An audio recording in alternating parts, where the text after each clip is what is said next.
Damas y caballeros, muy buenos días, muy buenas tardes o muy buenas noches, según sea el caso.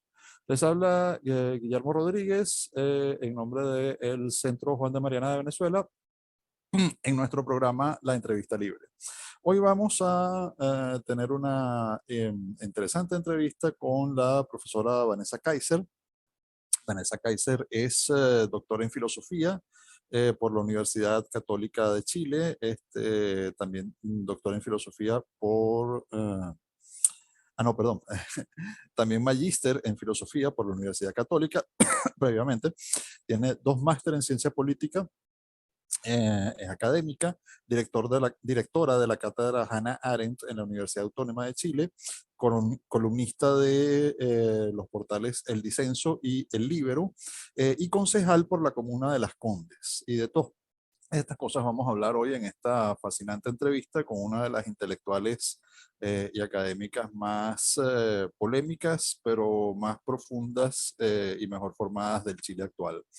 El, Vanessa, ante todo, yo quisiera iniciar esta entrevista partiendo de algo que recuerdo haberte escuchado en una conferencia hace algún tiempo.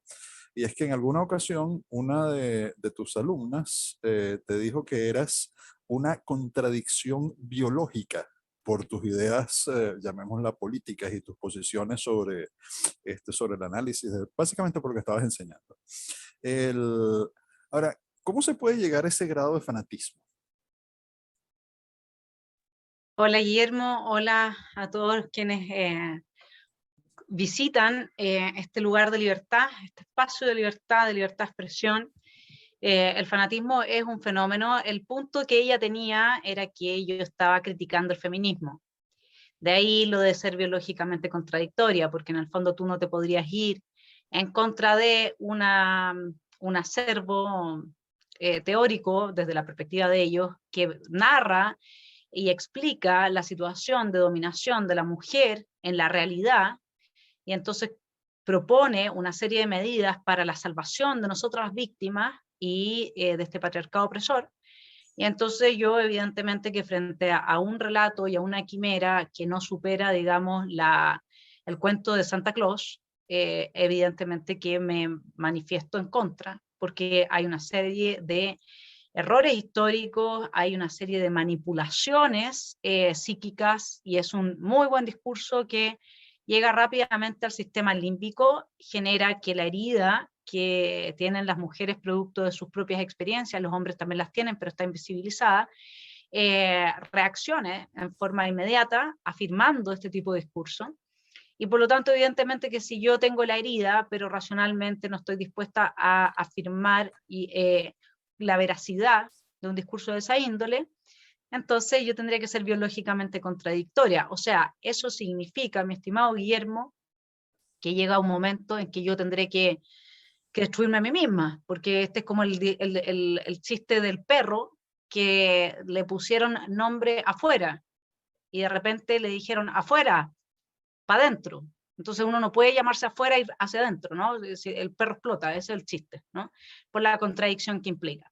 Entonces, ese era el punto. Ahora, ¿cómo se llega al fanatismo? En realidad no es difícil. Eh, Hasta Gaetano Mosca entiende cómo se van tejiendo los mapas neurológicos de los seres humanos, incluso en su época ya. Y cuando uno va a aprender a manejar, el ejemplo que siempre doy, se sube a un auto y aprende a manejar, y lo mismo sucede con cualquier proceso de aprendizaje, pero el del automóvil es un muy buen ejemplo, porque uno durante un par de meses anda muy preocupado, anda muy angustiado de no chocar, de pasar los cambios, de que funcione bien, ¿no es cierto? ¿Y qué pasa después de un par de años? Que uno se sube al auto y ni siquiera piensa que va a manejar, ¿no es cierto? ¿Y por qué se produce este fenómeno? Bueno, porque de tanto hábito se genera un mapa neurológico que nos facilita enormemente ciertas labores cuando las repetimos en reiteradas ocasiones. Entonces, si yo tengo un niño que entra en su edad preescolar y está en promedio 8 horas en la escuela, y se le repite todos los días que el capitalismo es el demonio, que la Virgen es la igualdad y que el Estado es Dios, porque esa es la religión, simplificando, pero eso es la religión del neomarxismo, es evidente que una vez que se llega al periodo universitario, igual como está tejido el mapa neurológico que nos explica por qué nos subimos a un automóvil y manejamos sin mayor complicación después de un par de años, también está el mapa neurológico tejido para afirmar esas creencias que se vienen repitiendo una y otra vez desde la más tierna infancia. Eso es verdaderamente interesante. Sin embargo, acabas de introducir el término neomarxismo. Algunos hablan de, me gusta el término neomarxismo, porque el término que mucha gente usa, que es marxismo cultural, me parece que es como mínimo una enorme imprecisión. ¿Ok? Incluso desde el sentido estrictamente antropológico, es una enorme imprecisión. O sea, todo marxismo es cultural, forma parte, de hecho, forma parte de la cultura y en sí mismo es una cultura política. Entonces, otra cosa es que yo, por ejemplo, sostenga que es una religión. El, Sin embargo, el punto al que yo quería llegar con esto es que esa idea de que por el hecho de ser mujer tienes que ser forzosamente feminista y específicamente feminista marxista, feminista neomarxista, feminista de la teoría crítica, eh, es una idea que tiene que ver con la evolución con la evolución del marxismo en las últimas décadas, probablemente en los últimos 50 años tal vez, y que se acelera con la caída del poder soviético o con el colapso del poder soviético. Eh, pero en Occidente pasa por una serie de fenómenos realmente fascinantes. Entonces tú hablabas, por ejemplo, de la idea de una especie de religión marxista, coincido totalmente con el término.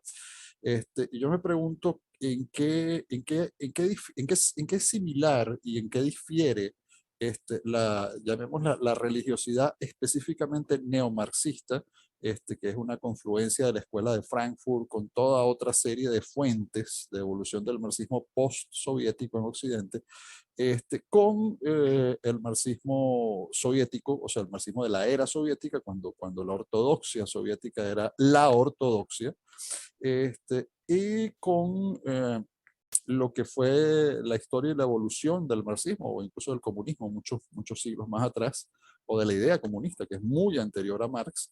eh, y ¿En qué se parece, en qué se diferencia y por qué se ha vuelto tan importante, por qué se ha vuelto la tendencia dominante o digamos la nueva ortodoxia, neomarxismo con respecto a la previa ortodoxia soviética? A mí me parece que en muchos sentidos son exactamente la misma cosa. Yo creo que yo veo una enorme relación de continuidad, pero tal vez tú pienses lo contrario, y si piensas lo contrario, que no hay una continuidad, sino una serie de rupturas importantes, se pondría muy interesante la cosa.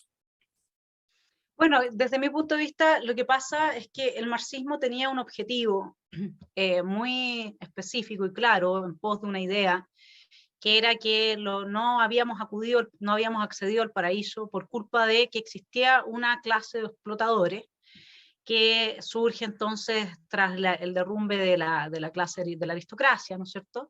Y esa clase de explotadores, por tener los medios, ser dueños de los medios de producción, entonces generaban estos antagonismos sociales que nos hacían sufrir y vivir mal, y entonces vivir realmente en una situación, a las grandes mayorías, digamos que todas explotadas, ¿no es cierto? Y vivir en una situación entonces dramática que impedía el advenimiento de la utopía de cada quien según su capacidad, cada cual según su necesidad. ¿Sí?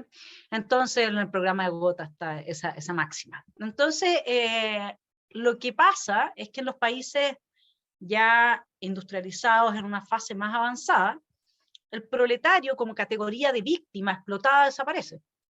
Se quedan sin agente político. Ya no hay agente político, no existe eso el proletario del mundo unidos. El único lugar donde el proletario se mantuvo en esa condición fue en los países comunistas. donde Perdón, la ¿me dictadura, permites hacer una rápida ¿sí? acotación a tu excelente intervención? Para ellos no es simplemente un agente político, para ellos es un agente histórico que tiene un carácter trascendente. Claro, por eso es que hablar de religión cuando se habla de marxismo tiene todo el sentido, porque ellos ocupan categorías metafísicas como la trascendencia, ¿sí? Pero desde el materialismo, lo cual es bastante razonable si uno piensa que Marx tenía un papá que era rabino y el judaísmo tiene esto de que espiritualiza lo material. El primer sefirot de, el árbol de la vida que conecta con lo espiritual es lo material. Las otras religiones, en cambio, se deshacen y no espiritualizan la materialidad. Entonces hay una mezcla, bueno, por un lado entre ahí que muy poca gente ha investigado y estudiado. Pero volviendo al tema central, sí, efectivamente, y se quedan entonces, acuérdate que lo que tiene que hacer el intelectual marxista es crear la conciencia en el otro de que está siendo explotado. Ahora, si ese otro desaparece, porque resulta que el capitalismo termina por mejorar las condiciones de vida de toda la gente, a un punto que hoy día la clase media norteamericana vive infinitas veces mejor que la aristocracia francesa de antes de la revolución, o qué sé yo, ¿no es cierto?, que las aristocracias previas, entonces se quedaron sin sujeto histórico. Entonces, ¿qué es lo que ellos dicen? ¿O qué es lo que les pasa? Dicen, bueno, si no tenemos sujeto histórico, no tenemos ninguna espacio en el mapa político. O sea, el mapa político termina bajo las reglas liberales, observando a un adversario en vez de un enemigo, a un contendor en vez de una persona a la que aniquilar, y la forma de hacer política de esta gente es desde la revolución que implica que corra sangre. Eso es así, y es desde una redistribución de privilegios sobre la base de nociones de injusticia que instalan de forma absolutamente artera frente a un liberalismo que hoy día ni siquiera tiene respuesta para la falsa conciencia, por ejemplo. O sea, cosas tan elementales. Entonces surge Gramsci. Y Gramsci da el primer paso hacia el neomarxismo que vivimos hoy día, pero no fue suficiente. Y por eso es que todos los marxistas de la década del 60 en adelante recuperaron a Carl Schmitt. Y Carl Schmitt es el que propone que la sociedad se tenga que dividir en grupos de amigos y de enemigos con el potencial de exterminarse unos a otros, y lo que te congrega como amigo es que tú existencialmente tienes una similitud o una condición de igualdad con el otro. Por ejemplo, yo con una mujer respecto de ti. Existencialmente yo con ella tengo una vida mucho más similar que contigo, por ser mujer. Luego, nuestro enemigo existencial es el hombre, que es radicalmente distinto. Entonces yo en el extremo llego a ver al feminismo diciendo aborta al macho, ¿se entiende? Y esa introducción de Carl Schmitt es lo que está a la base de la política identitaria, de generar, Carl Schmitt lo dice, el modo de hacer política es tomar cualquier diferencia que haya al interior de una sociedad y polemizarla. Polemizarla hasta el punto en que se genera ese antagonismo entre grupos amigos-enemigos. Esto ha pasado con el surgimiento del neorracismo, el neofeminismo. Todo hay que ponerle el adjetivo neo, porque realmente está con este componente cruzado que tiene este objetivo político. ¿Y por qué este objetivo político es tan importante? Porque para tomarse el poder, los comunistas siempre han sabido que no van a llegar por la democracia. Ningún comunista llega democráticamente al poder. Imposible. En una situación de estabilidad económica y en una situación de progreso, no existe tal cosa. Entonces, ¿cuál es la vía que tiene el comunismo para llegar al poder? El caos. En el caos surge la vanguardia, el grupo muy bien organizado. Ya Lenin dejó, digamos, establecidos cuáles eran los cánones con los que tenía que cumplir este grupo, y es capaz entonces de hacerse de cualquier país a partir del aparato estatal. Y como bien Gramsci diagnosticó, en los países más desarrollados necesitamos una cultura contrahegemónica, un discurso contrahegemónico que logre que los habitantes entonces ya no estén con la hegemonía imperante, y así se pueda generar un cambio de clase política por vía de la violencia, el caos, etcétera. Pero ahora la pregunta era, bueno, ¿y cómo lo generamos? Y como ya no hay una clase explotada, ni hay una clase explotadora, entonces ahora en los países más desarrollados lo que se necesita es tener categorías de opresores y oprimidos. Y la pregunta que se tendría que estar haciendo el liberalismo, si es que fuese realmente una teoría activa, intensa de redes, de apoyo, y no este par de cabros, perdona, pero este par de jóvenes que se pelean por cosas nimias al lado de lo que está pasando, de lo que está pasando hoy día a nivel mundial con nuestra cultura. Lo que tendría que estar pensando el liberalismo es dar respuesta a la siguiente pregunta.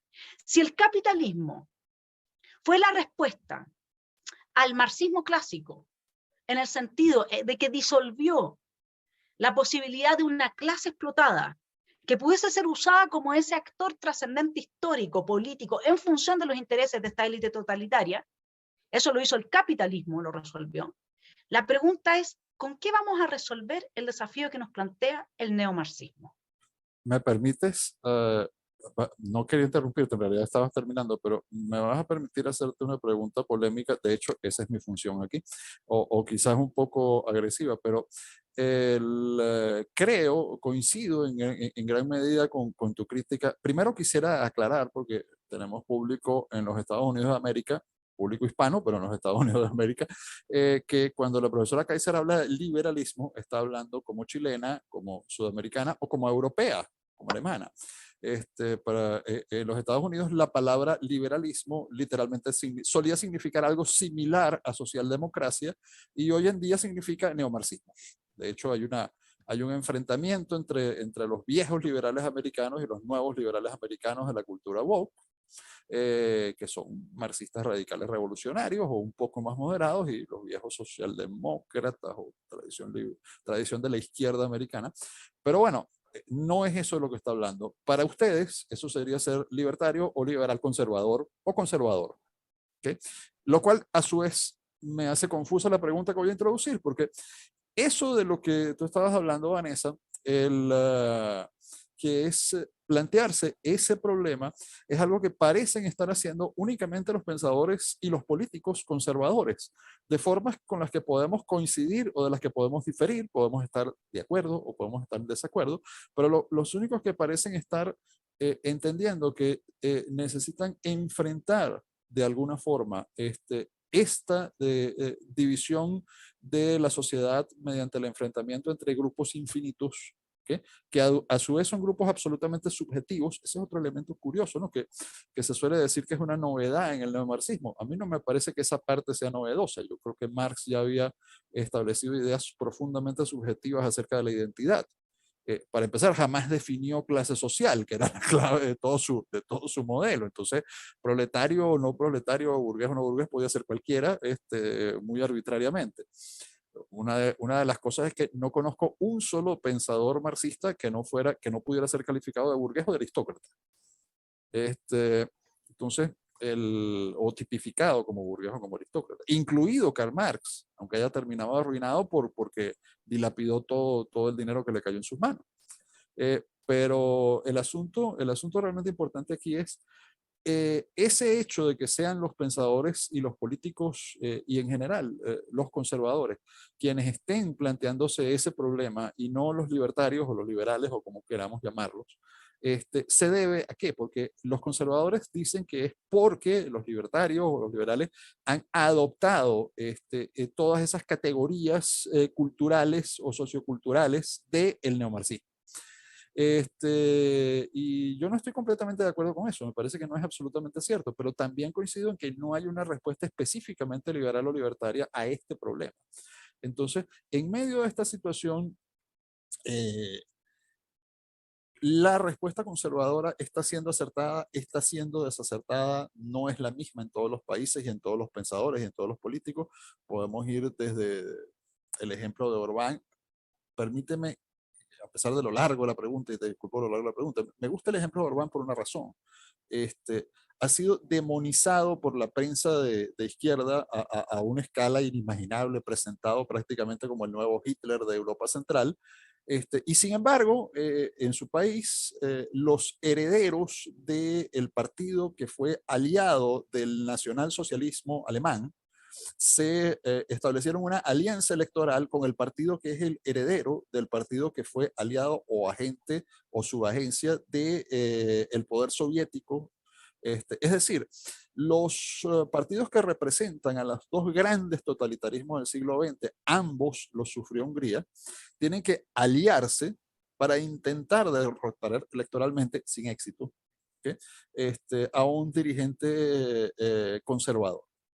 Entonces, eso me lleva a preguntarme, ¿los conservadores están acertados, por lo menos en su diagnóstico, no sé si en sus soluciones? Y por otro lado, eso que mencioné antes, tú decías en una conversación corta previa que tuvimos antes de la reunión que para los marxistas la prensa es parte de la guerra, o es un arma de guerra, o forma parte de la lucha armada. Entonces, me pregunto, ¿qué pasa con esas ideas y con esos esfuerzos y con esos diagnósticos en esas soluciones conservadoras? ¿Qué pasa con la falta de respuesta y de análisis de los libertarios o de los liberales en el sentido hispanoamericano? ¿Y qué pasa con la forma en que se ha generado una hegemonía cultural en gran parte de Occidente sobre la prensa e incluso la industria del entretenimiento? Y es una hegemonía que ya no es simplemente de izquierda, sino específicamente neomarxista. Sí, yo creo, a ver, son tres partes de la pregunta. Primero, el conservadurismo efectivamente, tienes toda la razón, ha intentado avanzar una respuesta o un discurso contrahegemónico, si lo queremos decir en términos gramscianos, que permita ponerle un freno al avance del neomarxismo. ¿Cuál es el fundamento de ese discurso? No sé el caso de Orbán, pero sí el caso español, el caso chileno, el caso de Bolsonaro, y también yo diría que Trump hasta un cierto punto. El fundamento es volver al sentido común. La gente tiene sentido común.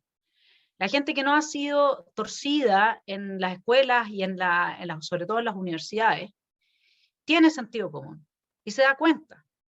Y yo creo que parte del problema de cierto liberalismo en términos, como tú muy bien y te lo agradezco, no tenía en consideración, saludos a todos los que están en las Américas, digamos, en Norteamérica, viéndonos, pero yo no, en Estados Unidos, yo no, la verdad es que liberal en Chile, en el fondo lo que significa es ir con John Locke, con Stuart, bueno, más que Stuart Mill, quizás ahí no tanto, pero John Locke, con Adam Smith, ¿sí? Eso es lo que significa liberal en Chile.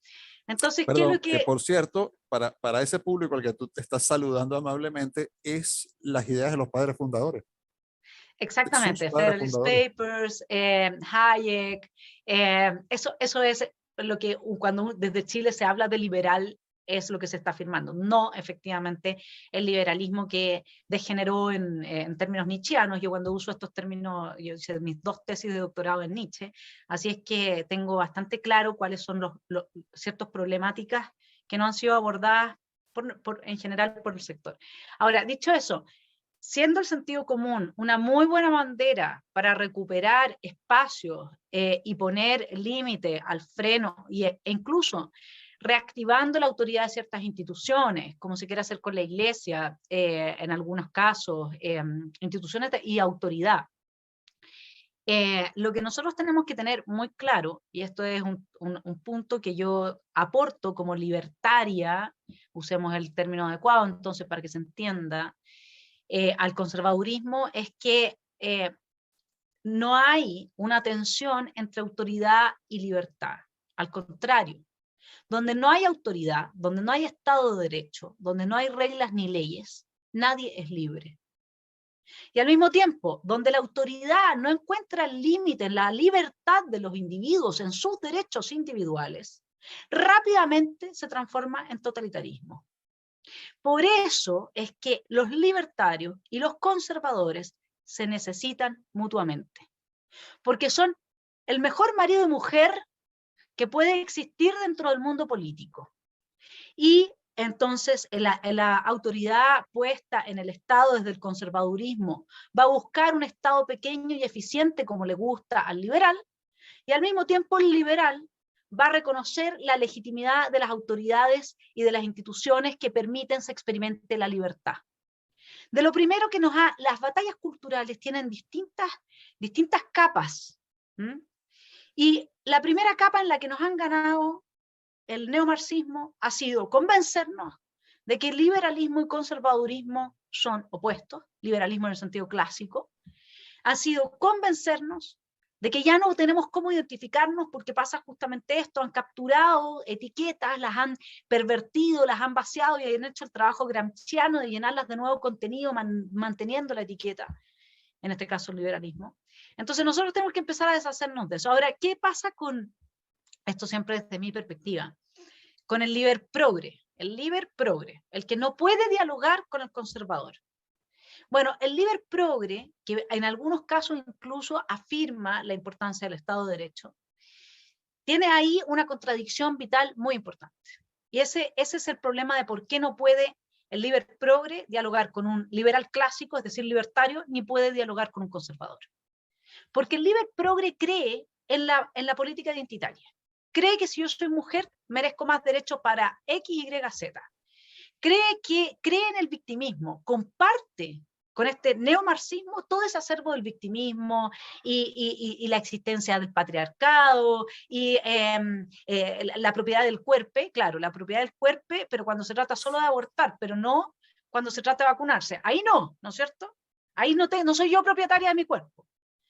Entonces, tienen una serie de contradicciones que además, en el caso del aborto, que ha sido la gran pelea, por ejemplo, por dar un ejemplo, entre Gloria Álvarez y Agustín Laje, uno tiene que, si uno está en la batalla por las ideas, uno tiene que ser razonable, ¿sí? Y frente a eso, simplemente se plantea una pregunta muy básica y elemental, mi estimado Guillermo y mis estimados telepensantes, todos los que hoy día están viéndonos aquí conversar. Guillermo, si a ti te hubieran abortado, ¿tú estarías haciendo esta entrevista? No, obviamente no. Bien, Ese es el esa gran es la tema. respuesta. Esa es la respuesta, punto. Lo siento. Es cuando tú abortas a una persona, me estás abortando a mí que no podría estar hablando, abortas a Guillermo, abortas a Andrea Bocelli que no podría haber cantado, ¿no es cierto? Que lo querían abortar porque estaba ciego, etcétera. ¿Sí?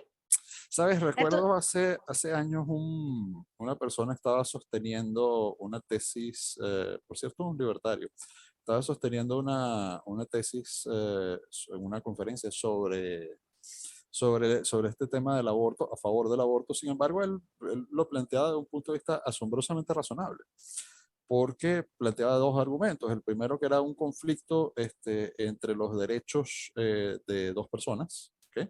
La persona que no ha nacido y la persona que lo porta. O sea, no decía que no era persona, que no existía, que simplemente decía que había un conflicto de derechos y que ese conflicto de derechos tenía que resolverse por la vía legal.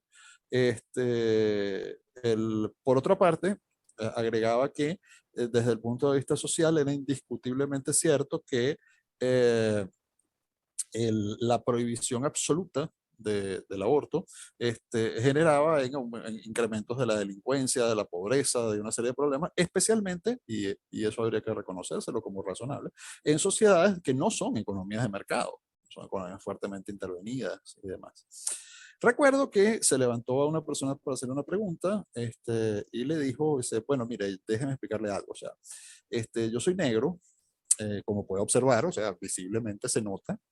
Puede llamarme afrodescendiente si prefiere, pero soy negro. Eh, el, uh, Mi madre fue una madre soltera. Nací en uno de bueno, nací en una maternidad, pero me crié en uno de los barrios más pobres de Caracas, donde hay gran delincuencia, pobreza, etcétera. Bueno, y soy ingeniero, ¿okay? Soy ingeniero de sistemas, y estoy aquí, y además, bueno, comparto muchas de sus ideas sobre algunos aspectos económicos, otras evidentemente no. Estudié una maestría en economía, a pesar de ser ingeniero, y he hecho otra serie de estudios. Entonces, me pregunto yo, si usted dice que la solución para que la sociedad no tenga delincuencia y la sociedad avance, era que a mí me mataran antes de nacer. Bueno, ¿por qué no yo le presto una pistola y usted completa el trabajo? Pues yo estoy aquí. Claro, esto fue bastante efectista, pero el problema es que cuando se intenta defender el aborto también son bastante efectistas. Y no se trata de tomar posición o no sobre esto, sino de plantear el asunto en sus dimensiones reales. A mí lo que me parece extraordinario, por eso quise poner ese ejemplo con respecto al aborto, por ejemplo, es que quienes defienden el aborto necesitan defender O sea, quienes defienden el aborto libre, gratuito, universal, voluntario, casi que como método anticonceptivo. En Cuba se usa como método anticonceptivo, quiero dejar la constancia de eso. Defienden, por ejemplo, cosas como que prohibir que las madres escuchen los ultrasonidos, prohibir que vean los ultrasonidos, prohibir que tomen. Es decir, básicamente se trata de colocar a la persona en una especie de burbuja para que no tome noción real de la decisión que está tomando. Ya nada más eso es monstruoso. ¿Y por qué? Pero esta no es mi pregunta, ya la respondiste. Mi pregunta, esta era una larguísima, absurdamente larga introducción, era, todo esto de lo que estamos hablando no es al final una guerra contra la realidad, porque si es una guerra contra la realidad, a grandes rasgos, la respuesta conservadora es sumamente acertada, por lo menos el diagnóstico conservador es sumamente acertado. Pero si es una guerra contra la realidad, entonces el regreso al sentido común, que es lo que ancla las redes neuronales del ser humano, evolutivas ellas, con su percepción lo más acertada posible dentro de un mundo complejo, con la realidad objetiva, es básicamente eso que suele llamarse sentido común, aunque algunos hayan dicho que es el menos común de los sentidos. Entonces, me pregunto yo, el marxismo siempre creo yo que estuvo en guerra contra la realidad. Tú puedes contradecirme, obviamente, pero me parece que están en este momento en una escalada en su guerra contra la realidad. Es decir, desesperados por la desaparición del sujeto histórico y desesperados por por el colapso, la implosión del poder soviético, y por ese periodo de extrema debilidad del poder alternativo que era Beijing. Hoy en día sí es una superpotencia, pero vaya que tardó y tuvo que utilizar métodos que a ellos les desagradaban, por lo menos a los marxistas occidentales les parecían profundamente desagradables.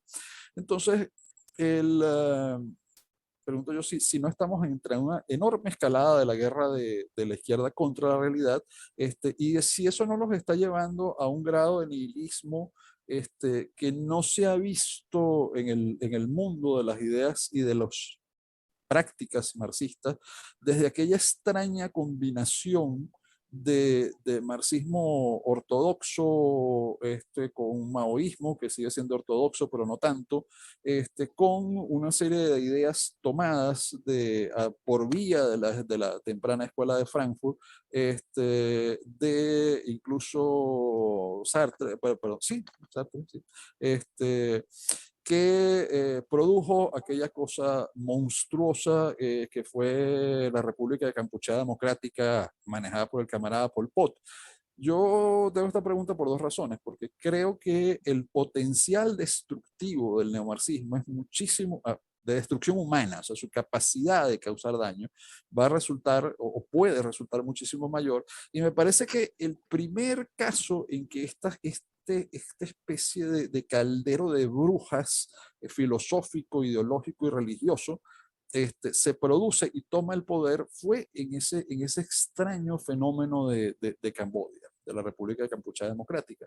Entonces, a mí me gustaría que tú nos digas si estás de acuerdo, si estás en desacuerdo, en qué he dicho una locura, y nos avances hacia el problema del potencial destructivo que tiene el marxismo actual para entrar en el tema chileno, porque creo que el marxismo actual es un problema muy serio en Chile. El ejemplo que estás dando, Guillermo, lo que pasa es que por eso me puse a buscar, porque te puedo mandar después la referencia, lo dejo para que lo busquen quienes nos están viendo en esta entrevista. Fíjate que quien diseñó el desastre y el terror de Camboya es un hombre que tiene un doctorado en una de las universidades francesas más antiguas, un Sí, la doctorado. Sorbona. No, no es la Sorbonne. No, no era la Sorbona. Ah, No, no es la Sorbonne. Yo lo investigué y es la extraordinario. No me acuerdo ahora, por eso la estaba buscando el nombre, ¿no? Pero es con MO, yo siempre me acuerdo las primeras letras. Bueno, Okay, la cosa es bueno, no que hice importa, ese no clases es de el eso caso. recién y no, es que Jordan Peterson dice que es de la Sorbonne, pero se equivoca, porque yo lo googleé y es un tipo Sí, que yo lo salió de estaba otra citando. universidad. ¿Ah? Yo estaba citando a Peterson. No sé, Mi pero Jordan información de la Peterson, Sorbona proviene de tercera mano. Era Jordan Peterson. ya, por eso te estoy diciendo, o sea, yo sé que Sí, él Jordan se Peterson equivoca en planteó ese eso, lo que detalle. pasa es que yo hice clases de ese tema recién Y como él duda, cuando da su conferencia, dice, no me acuerdo cómo se llama, dije, a ver, lo voy a buscar, quién era, y voy a buscar de qué universidad. Y es otra universidad tipo la Sorbonne, digamos, ¿no? Luego, no tengo el nombre ahora aquí, pero para que se entienda una cosa, que me conecta a una parte de la respuesta anterior que no terminé de desarrollar. Está muy bien volver al sentido común, ¿cierto? El problema es que nosotros, en términos cristianos, digámoslo, tú no puedes echar vino nuevo en vasija vieja. ¿Mm? Entonces hay que entender cuáles son las fisuras de la vasija que permitió la entrada del neomarxismo. Y esas fisuras implica mirarse hacia adentro y ver en qué estamos mal. En qué estamos mal como la cultura occidental que estamos tratando de defender. Y en ese sentido no ha habido una crítica honesta y genuina de parte del conservadurismo, y eso es lo que yo vengo a aportar, porque lo hago como cristiana, y lo hago porque es en el abrazo con el verdadero cristianismo, no con el falso cristianismo, que si tú quieres, desde donde estoy hablando, anda a los hermanos Karamazov y habla con el inquisidor, y listo, ¿no? Es así de simple, demasiada influencia de Roma en el nacimiento de nuestra iglesia. Y ya con Maquiavelo sabemos que una cultura no se sostiene sin creencias, porque ya sabemos también con Nietzsche que todos necesitamos significar. El ser humano tiene, por una de sus características esenciales, ser el animal que significa desde su conciencia. Yo puedo significar esta virgencita que tengo acá de una determinada manera, mientras que una feminista la va a significar como que fuera, ¿no es cierto?, el non plus ultra de la opresión del patriarcado. Y puedo significar este dragón de origami de una determinada manera, ¿no es cierto?, mientras que, y que un niño lo va a significar de otra manera, etc. Para mí es Zaratustra, para un niño va a ser un juguete con el que jugar, etc. Entonces, si nosotros nos perdemos de la dimensión de que nosotros somos esencialmente, por naturaleza, digámoslo así, quienes significan, necesitamos un significado de la vida, dejamos el espacio más importante libre para la entrada del neomarxismo, que es una religión. No es otra cosa, el marxismo es una religión. Nunca tuvo otra pretensión que reemplazar a Dios y a la religión cristiana. Es un ataque a la religión cristiana. Y esto lo digo con mucha conciencia. Marx escribió bastante después de Nietzsche, y Nietzsche ya tiene en Zaratustra un subtítulo que dice el nuevo ídolo, y se refiere al Estado, ¿sí? Entonces, ¿cuáles son las fisuras de nuestra vasija, de nuestra cultura occidental? ¿Por dónde entró este neomarxismo? Y ese análisis hay que hacerlo de forma muy seria y detenida. Porque sé que hoy día nosotros sabemos cómo está funcionando la Iglesia Católica, y a la mayor parte de los conservadores yo sé que no les gusta mucho, ¿no? Si hay un problema ahí, hay que ver cómo se resuelve. Si hay un problema en la educación, claro, porque ¿cuál era el sueño del libertario, el liberal clásico? El sueño era el sueño de la ilustración. Entonces demos la educación a todos, y eso usando el Estado, quitándole la iniciativa al privado. Y ese era un sueño del liberalismo clásico, para que todos tuvieran las herramientas que les permitieran desarrollar sus talentos y su tipo de vida. Pero ¿en manos de quién dejamos las escuelas? De agentes estatales, que ¿qué es lo que les importa? Que el Estado sea cada vez más fuerte. ¿Eso qué significa? Tener cada vez menos derechos individuales. Entonces, el tema que a mí al menos me genera un problema muy profundo en términos amorosos con el conservadurismo es que el liberalismo surge clásicamente desde el concepto de que somos todos iguales hijos ante Dios, desde el concepto de persona, desde el concepto de derechos individuales, que nos tenemos que respetar unos a otros. El liberalismo no existe sin el cristianismo. Y desde el liberalismo clásico, para que se entienda bien, para que hagamos la distinción con este progresismo, digamos, desde el liberalismo clásico nunca nos hicimos cargo de qué significó la advertencia nietzscheana cuando dijo Nietzsche: Dios ha muerto y el ser humano ahora se va a dedicar a adorar la piedra. Nunca nos hemos hecho cargo de eso. Aquí hay una dimensión teológica en la que hay que empezar a pensar de forma trascendente. Hay que recuperar el espíritu. Eso es lo que hay que hacer. Con el sentido común damos un paso muy importante, pero necesitamos devolverle a la sociedad las estructuras e instituciones que, no siendo estatales, pero también las estatales de un Estado que funciona al estilo que lo quiero un palo conservador, un palo libertario, etcétera, necesitamos devolverles la autoridad para que la gente vuelva a creer en sus instituciones. Necesitamos que sean legítimas. Y eso no va a pasar. Lo mismo que la vasija vieja no puede contener el vino nuevo si es que nosotros no arreglamos esa vasija. Y esa es mi crítica a los conservadores, pero es una crítica amorosa, porque yo en parte también soy conservadora, así que bueno, pero tengo más espíritu libertario si uno quiere, soy una mezcla ahí, ¿no es cierto? Pero que creo que tenemos que sentarnos a trabajar, y si me preguntas a mí, Guillermo, este es un tema absolutamente ausente de la discusión. Con el único que tenía una conversación profunda respecto a este tema ha sido con Agustín Laje. Sí, yo incluso agregaría que de hecho, el movimiento conservador, al menos en Europa, que sí se plantea en muchos sentidos estos problemas, tiene, en mi opinión, una excesiva confianza en el Estado como la herramienta para atacar esos problemas. Y a mí me parece que eso es un grave error, casi que histórico, pero un grave error en recuperar las raíces del pensamiento conservador. Porque si yo voy a los grandes pensadores conservadores del siglo, de principios del siglo XX, del siglo XIX, incluso puedo llegar hasta el siglo XVIII, que es cuando surge la idea de lo que hoy en día llamamos pensamiento conservador, después de la Revolución Francesa, quizás un poco antes en el Reino Unido, pero es otra cosa. El asunto es que es un pensamiento que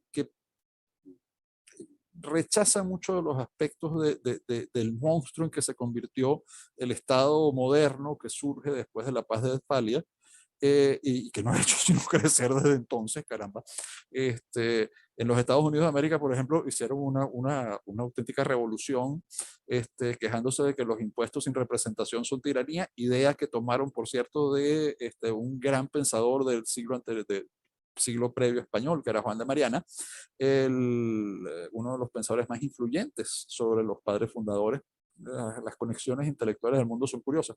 Pero el punto al que yo quería llegar para preguntarte es que eh, el problema pareciera ser que el pensamiento conservador contemporáneo no está conectando apropiadamente con sus raíces, porque en sus raíces el pensamiento conservador era defensor de lo que podríamos llamar las instituciones espontáneas intermedias.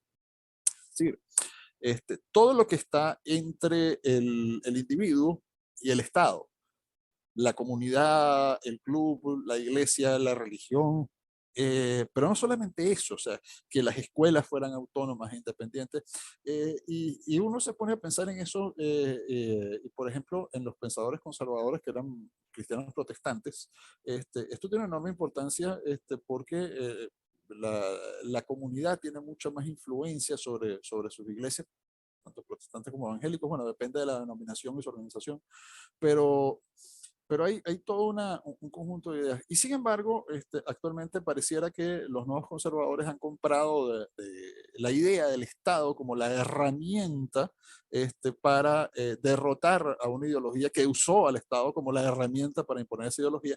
Mientras que yo veo, por otro lado, y eso sí me parece profundamente angustioso, a los neomarxistas tomando el camino contrario. Si los no marxistas parecen haber entendido el funcionamiento del orden espontáneo, de una forma, aunque lo nieguen y lo rechacen, parecen haberlo entendido, porque lo que están intentando hacer y están logrando hacer es tomar el poder no desde el gobierno, sino desde el caos. Un gran pensador neomarxista francés que lo planteaba, decía que el caos es una forma de poder, de gobierno.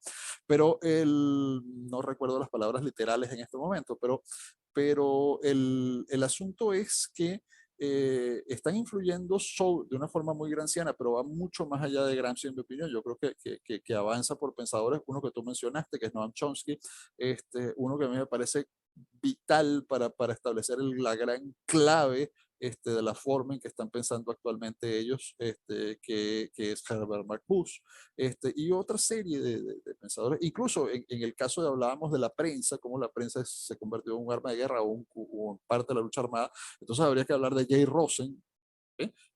Con su teoría del periodismo, ellos lo llaman ciudadano, yo lo llamo sinceramente periodismo militante, que está en guerra con la verdad a favor de una causa.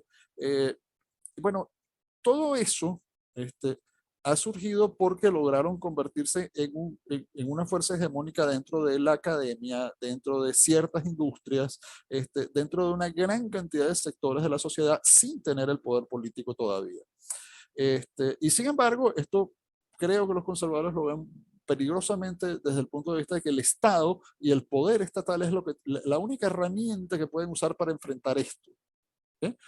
Por otro lado, y me gustaría poner un pequeño toque de esperanza en esta excesiva y groseramente larga pregunta, me disculpo por eso, es que veo también en las bases de los movimientos conservadores una angustia y un esfuerzo por dar la lucha ahí donde hay que darla, por la toma del poder para el Estado, que también les interesa, porque no importan, hacen política, sino, por ejemplo, en los Estados Unidos ahora hay toda una guerra contra los padres en las juntas escolares.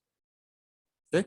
¿Por qué hay una guerra contra los padres en las juntas escolares? Porque los padres están participando en las juntas escolares y resulta que la inmensa mayoría son conservadores o liberales en el sentido tradicional americano de la palabra, es decir, unos socialdemócratas moderados. Y por supuesto, ante unos sindicatos de maestros, unos maestros y unas autoridades escolares que están empeñadas en avanzar en uno de los aspectos más radicales del neomarxismo para la cultura estadounidense, pues el choque se tenía que producir y se está produciendo.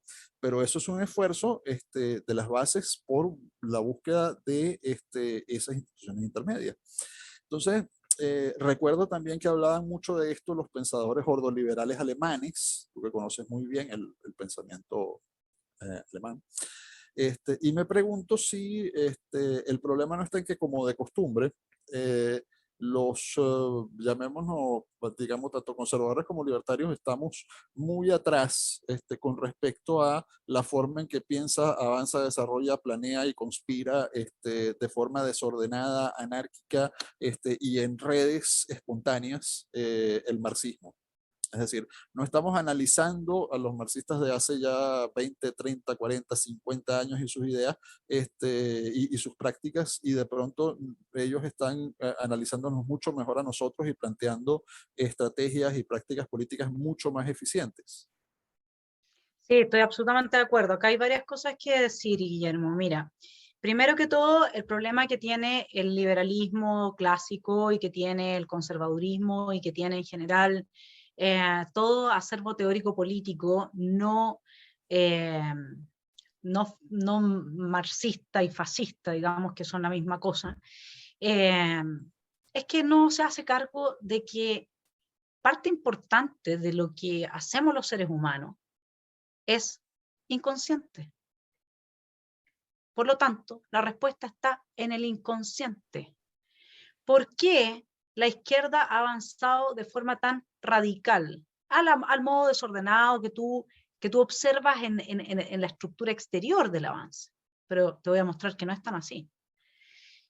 Ellos saben cómo tomar nuestras fragilidades psíquicas y usarlas a favor de su causa. ¿Y por qué lo saben? Porque leen a Lacan, porque leen a Freud, porque leen a Nietzsche. El único que he visto que más o menos ha entrado en esa dimensión ha sido Jordan Peterson, y por eso tiene tanto éxito, porque es un hombre que puede explicar las cosas no solamente desde la biología evolutiva, desde la psicología evolutiva, perdón, o desde la biología, sino que también tiene una dimensión más profunda de conocimiento de cómo somos los seres humanos. Pero además de él, y Axel, mi hermano, también se ha metido mucho en este tema en el último tiempo, pero al principio tampoco era así. Yo me sorprendo. ¿Sí? Lo que hace, ¿cuál es la finalidad? No sé si lo tengo acá a mano, dame un segundo. ¿Cuál es la finalidad de la izquierda? La finalidad de la izquierda, no lo veo así como a primera vista, pero me hubiera gustado leerlo. La finalidad de la izquierda es cumplir con el sueño rusoniano, en que el legislador lo que tiene que hacer, y estoy citando el contrato social, es quitarle las fuerzas naturales al individuo y reemplazárselas por otras, de las que no pueda hacer uso sin la participación del colectivo.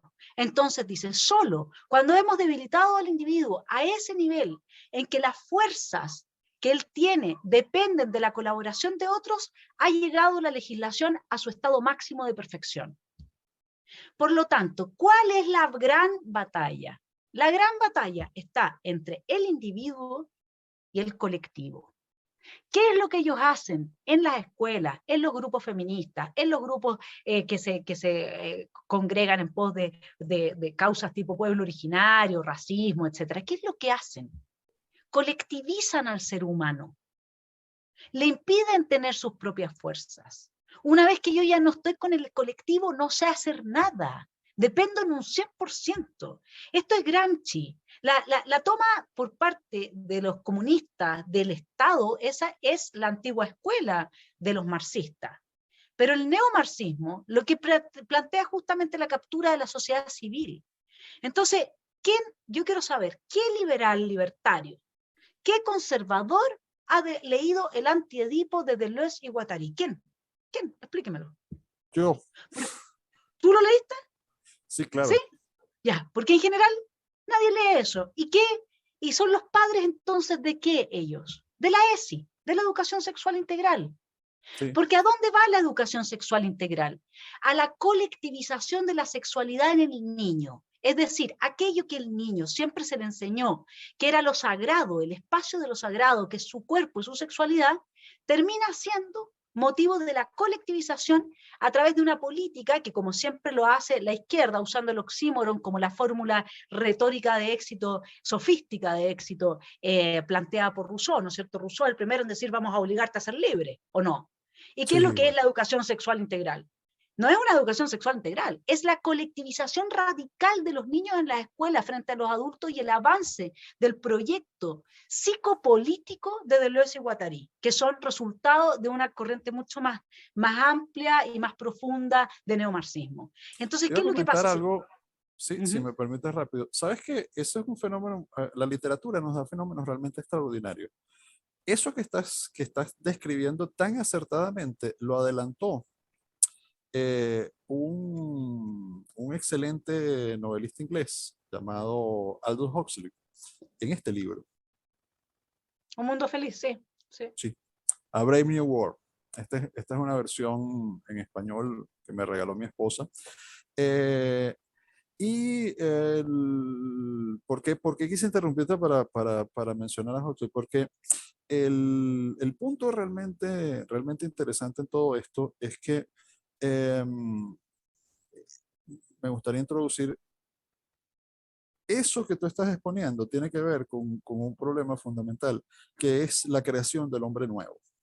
Y eso es lo que los Absolutamente. conecta, eso es lo que Así los es. conecta con toda la tradición comunista, con la tradición comunista desde Es Almalrico, del Fiore, desde absolutamente. los husitas, desde los anabaptistas, desde la revolución de Münster en 1500, hasta qué sé yo, ese extraordinario descendiente de un gran artista del Renacimiento que fue Bonarrot, el primer revolucionario profesional y el creador de la teoría del el partido de cuadros, no fue Lenin, obviamente. Aquella larguísima historia de la tradición de las ideas comunistas, a la cual Marx hace un aporte, el único aporte original que hace, porque todo lo demás lo tomó de otros autores, pero el único aporte realmente original que hace Marx, y es la gran obra de su vida, es que recuperó para un socialismo ateo, ¿okay? Que hace profesión de ateísmo como acto de fe, toda la tradición de la revelación milenarista, ¿okay? Que identifica el reino de Dios en la tierra con la revolución violenta y armada y con la destrucción de la propiedad. ¿Okay? Eso Marx lo recuperó y eso le dio la fuerza revolucionaria para tener los fanáticos, le dio esa fuerza revolucionaria del fanatismo religioso, que el socialismo había venido perdiendo. Ahora, yo lo que veo es que nosotros estamos perdiendo de vista sistemáticamente, como tú decías, a esos autores. Por ejemplo, el, ¿y por qué hice esta interrupción? Para pedirte que dentro de lo que estabas explicando, introduzcas este problema. O sea, introduzcas este problema, si te parece, si no, no lo hagas, la forma en que ellos están avanzando, eh, en función de un conjunto de ideas que conectan a lo largo del tiempo y que han venido reconectando con mucho de su tradición anterior, aunque ellos lo llaman ruptura, para replantearla en nuevos escenarios de forma cada vez más eficiente. Y esto es muy interesante porque no parece ser lo que está haciendo ni el libertarismo, ni el liberalismo, por liberalismo, ni el socialismo moderado, ni el movimiento conservador. El movimiento conservador hasta cierto punto, pero tampoco. Sí, lo que pasa es que efectivamente tiene que ver con el tema del nuevo hombre y tiene que ver con, acá encontré el contrato social, que es la parte de lo que les quería compartir, porque es realmente el objetivo que se tiene, ¿no es cierto?, en, eh, en vista, que es el nuevo hombre tal cual como tú lo decías. Ahora, ¿cuál es el punto de cuál es ese nuevo hombre? Bueno, hay que leer a Deleuze y Guattari, el Antiedipo, y hay que pensar en lo que ellos están planteando cuando te dicen que tú no eres hombre y yo no soy mujer. Somos porcentualmente hombres y mujeres al mismo tiempo. Esto puede cambiar en cualquier momento según lo determinen las condiciones externas o internas, etc. Entonces, ¿cuál es el objetivo de la colectivización? El objetivo es que tú no tengas identidad, que no puedas significar tu propia existencia y tu propia vida. Una vez que eso sucede, luego ellos vienen y te entregan un pasaporte identitario, que es tú eres feminista, tú eres miembro del grupo de los oprimidos por ser afrodescendiente, tú eres miembro del grupo de los deprimidos o de los oprimidos por ser minoría sexual, y eso es un pasaporte identitario, que lo que te permite es afirmar la vida, porque si tú no sabes quién eres, no puedes afirmar la vida. Por eso es tan importante el proceso de colectivización que ellos han llevado a cabo dentro de las escuelas y que siguen profundizando con leyes como la autonomía progresiva, en que nos separan de nuestras familias a los niños a través de un juez activista que siempre le va a dar la razón al niño.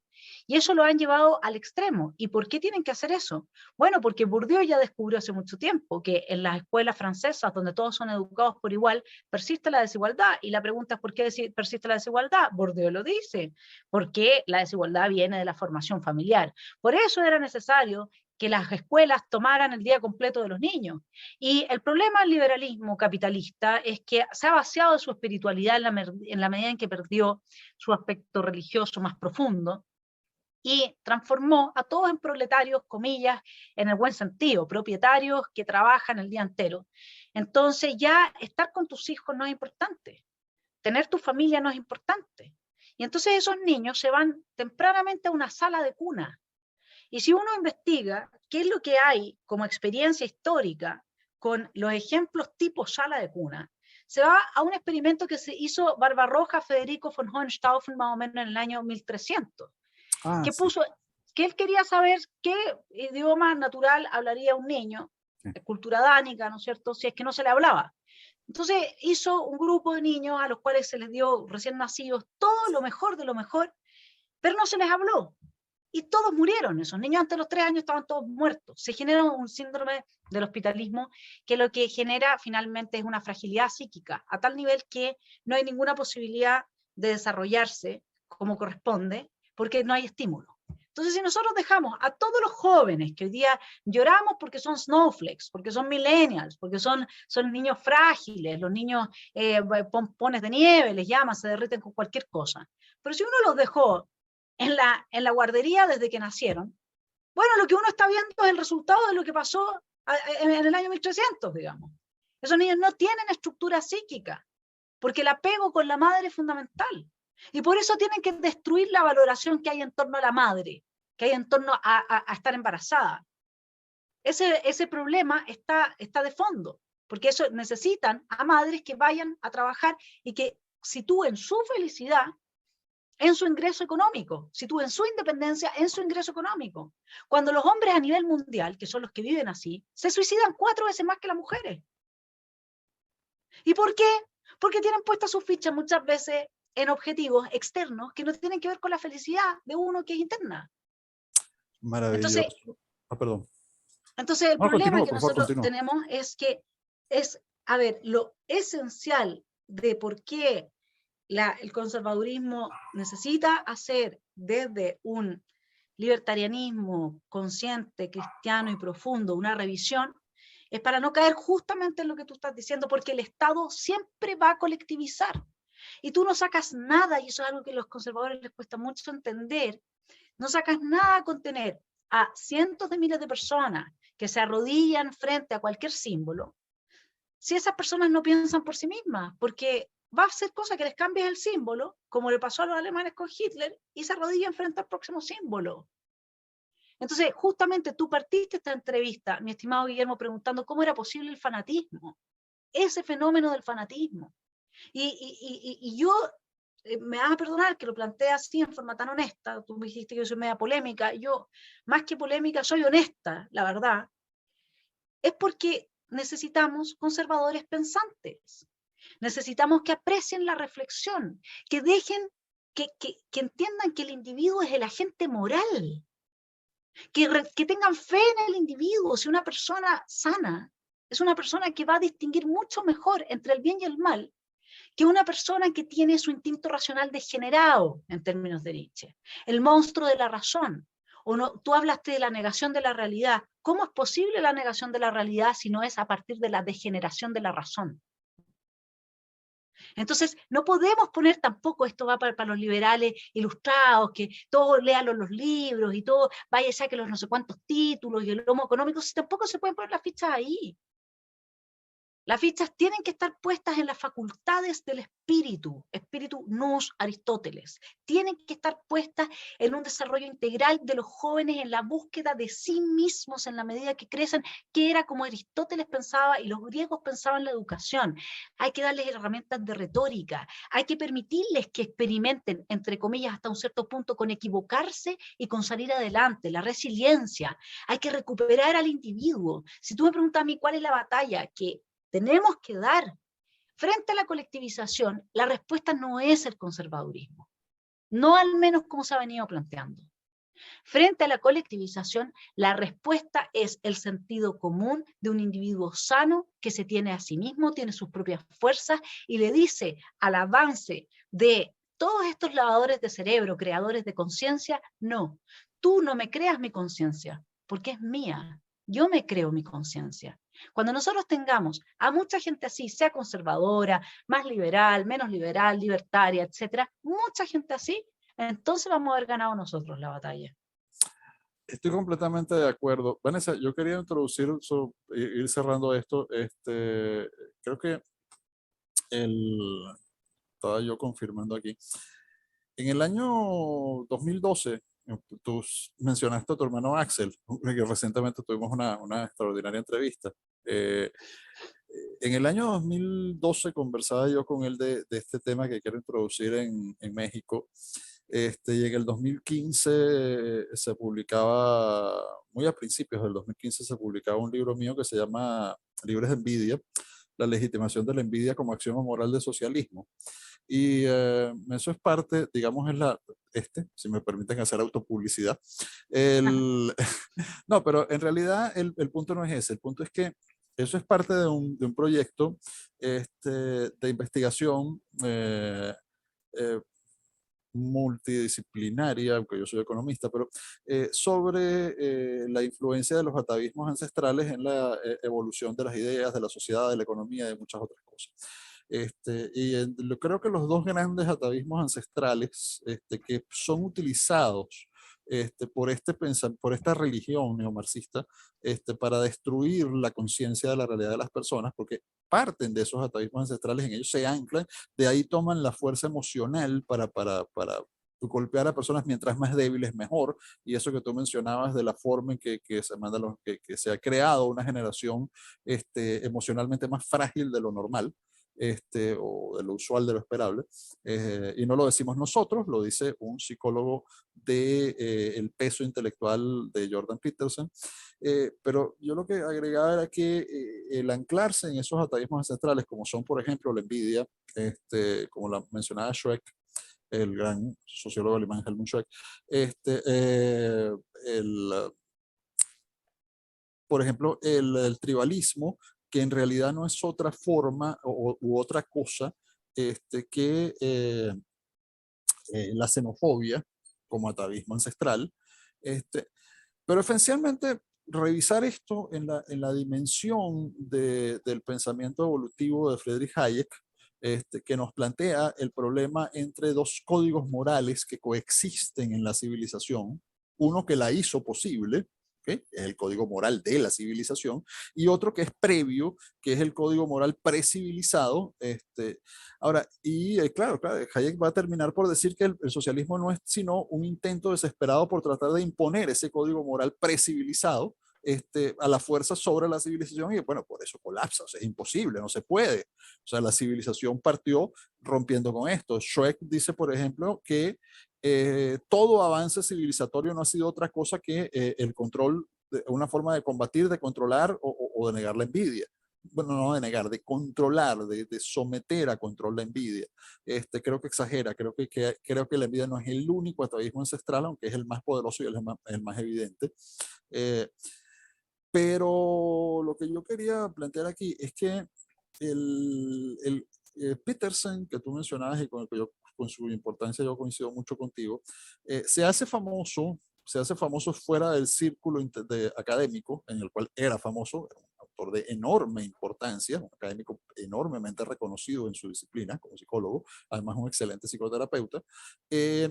Pero se hace famoso porque es citado para declarar hace unos años cuando en Canadá se estaba aprobando una ley que hacía obligatorio referirse a las personas por los, creo que eran 62, no recuerdo con exactitud, pero eran más de 60 géneros que la ley para ese entonces reconocía, creo que ya van por más del doble actualmente, pero por esos 60 géneros había que referirse a cada uno con un específico pronombre y eso se hacía obligatorio y era un delito no hacerlo.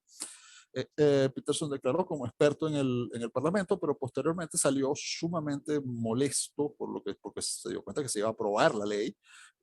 Hizo intentó hablar con la prensa que no quería cubrir eso, lo que él quería decir, y publicó un video en internet donde esencialmente dijo, voy a resumir mucho, bueno, lo que están haciendo es una ley que nos obliga a mentir, y yo no voy a obedecer esa ley, pueden enviarme a prisión, hacer lo que quieran conmigo.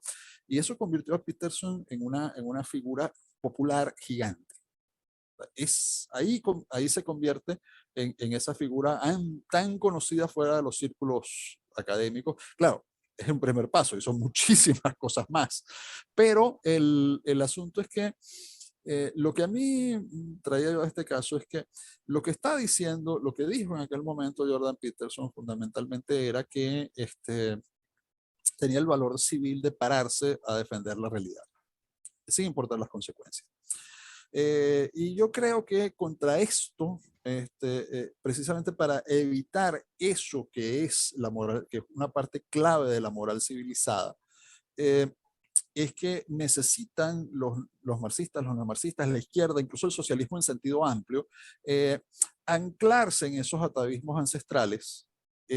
Y eso es un problema muy interesante porque yo por alguna extraña razón encuentro que casi todos los pensadores libertarios, conservadores, analistas, se niegan o les molesta estudiar el problema de los atavismos centrados, les molesta el problema de estudiar la parte irracional del pensamiento humano, la forma en que esa irracionalidad influye sobre el orden espontáneo de la sociedad y la evolución de la civilización y sigue influyendo.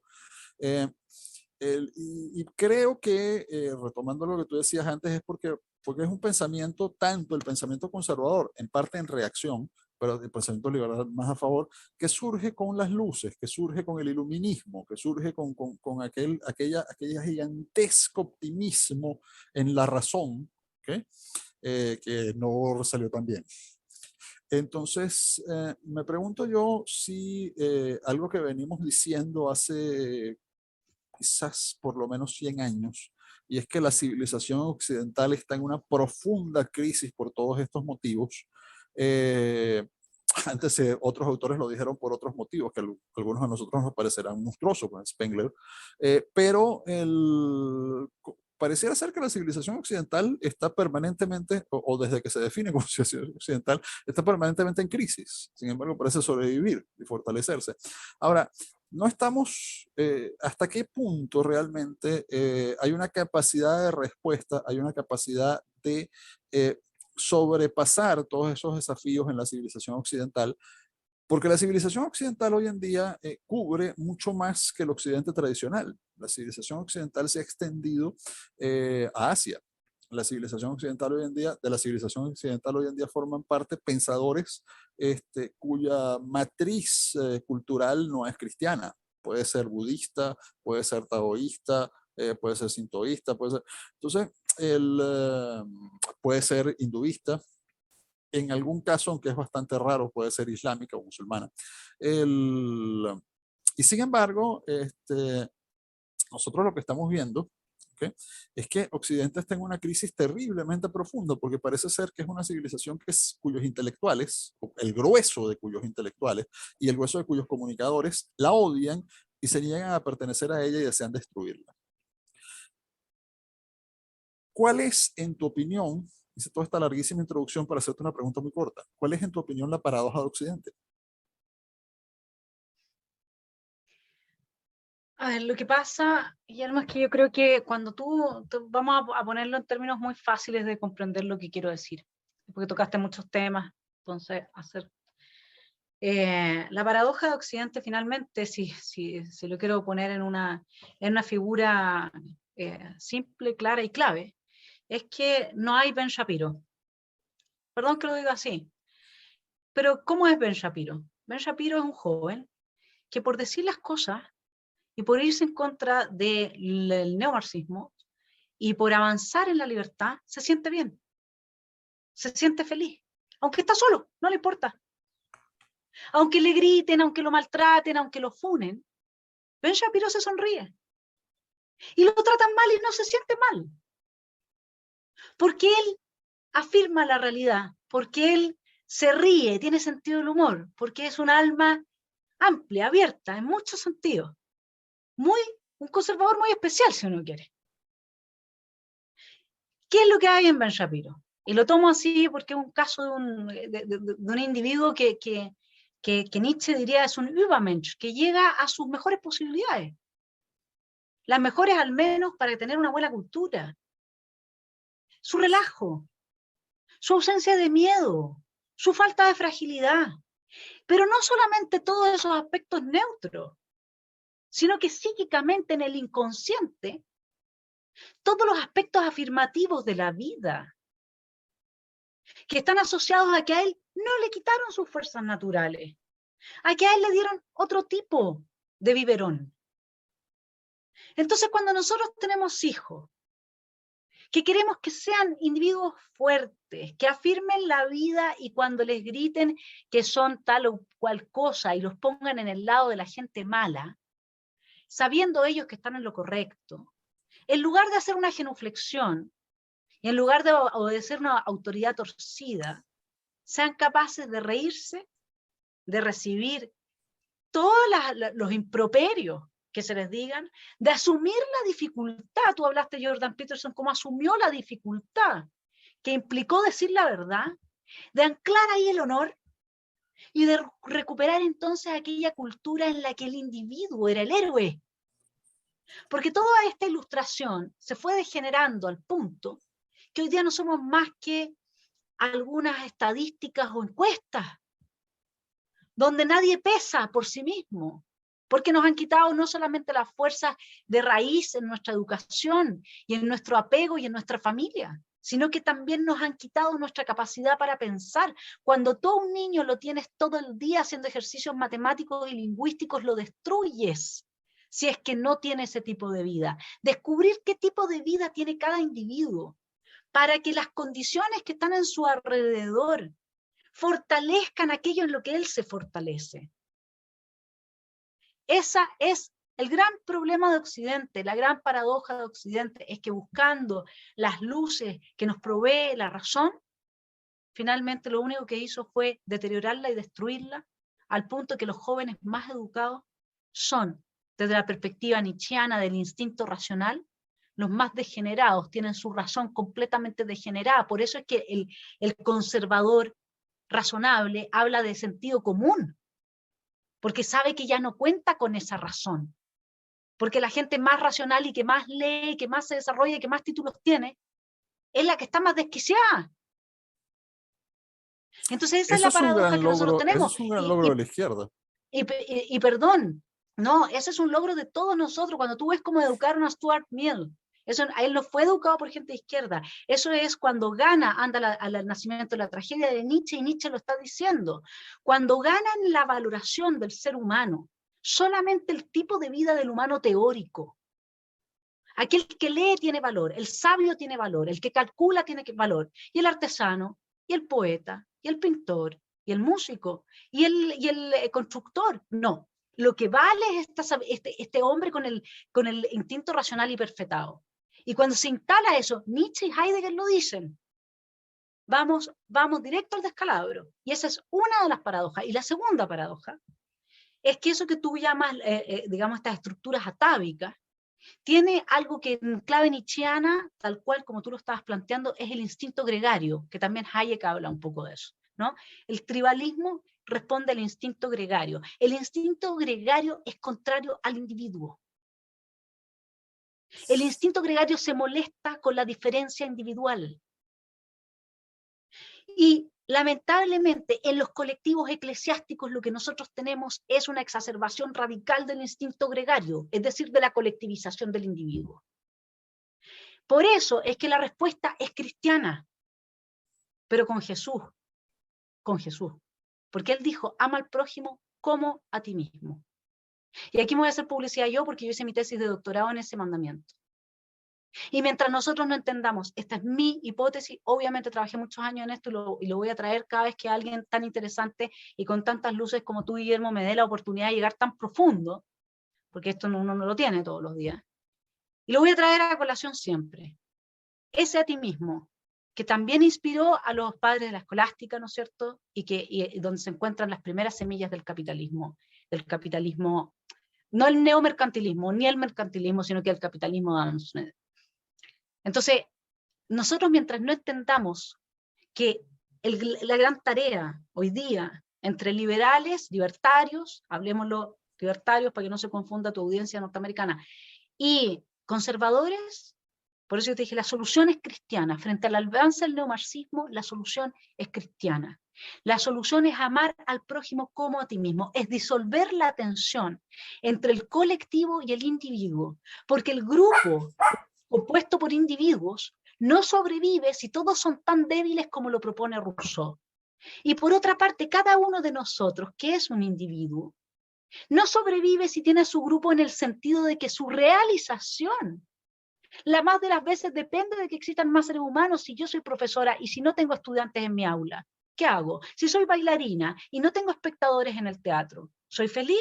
Si soy un constructor y no existe aquella persona que me provee los bienes materiales para poderlo hacer, aquella persona que está dispuesta a comprar la obra, aquella persona que es al mismo tiempo el diseñador, ¿cómo me realizo? Nuestra realización de nuestros talentos depende de que tengamos una sociedad a la que entregarle el valor que tenemos para esa sociedad. Esa sociedad lo valore más o menos, da lo mismo eso, pero que podamos tener ese espacio. Entonces, nosotros, mientras la gran tarea, y con esto ya voy terminando porque tengo otra reunión ahora, y te lo agradezco, Guillermo, que me hayas dado la oportunidad de llegar a esta conclusión.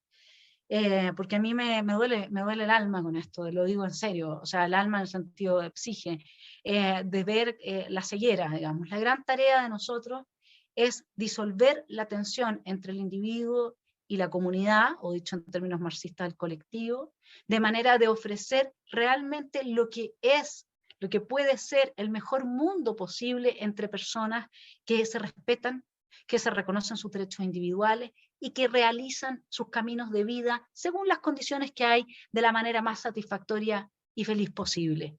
Para eso no podemos seguir pensando que o el individuo o el colectivo, para eso el individuo tiene que integrar el bien de la comunidad entre sus intereses y para eso la comunidad tiene que integrar el bien del individuo entre sus intereses.